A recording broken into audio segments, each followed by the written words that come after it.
ఇవన్నీ చూసి చూసి చేసి చేసి విని విని మనుషుల తత్వాల గురించి బాగా అర్థమైపోయి ఇంత నమ్మిన వాళ్ళు ఇంత ద్రోహం చేశారేమిటి రామచంద్ర, ఇంకెవరినైనా నమ్మగలమా మనం అసలు అనగానే ఓ గుణపాఠం అయిపోలేదు. అప్పటి నుంచైనా జాగ్రత్తగా ఉండొద్దా, మళ్ళీ ఇంకోళ్ళని నమ్ముతారా? అలాగే ఒక నమ్మక ద్రోహం జరిగింది, ఇంకోళ్ళని నమ్మద్దనే కదండి దాని అర్థం. అక్కడ మనం ఓ చూపు చూడాలనే కదా, మళ్ళీ అలా వదిలేడు. వాళ్ళు చేశారన్న వీళ్ళు చేశారు, ఏమిటో నేను మెత్తటి వాడిని కావడం వల్ల అందరికీ లోకుపోయి. అంటే లోపం ఎవరిదయ్యా మహానుభావ, నీదే. మెత్తటి వాడిగా ఉండకు, ఎందుకుంటున్నావు?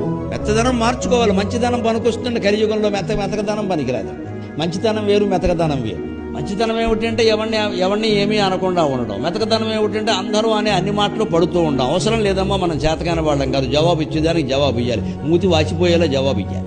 అందుకని వాళ్ళు అన్నీ అంటుంటే అలా ఊరికి ఏమిటో నాకు ఈవేళ గ్రహస్థితి బాగుండలేదు. అలా గ్రహస్థితి ఏం కదమ్మా, నీ మనస్థితి. నువ్వు చెయ్యని తప్పుకు ఎందుకు అంగీకరించాలి? అవసరమేంటి చెప్పు, ఎందుకు నిందలు పడాలి ఊరికే? ఈ మాత్రం పౌరుషం లేకపోతే అలాగా.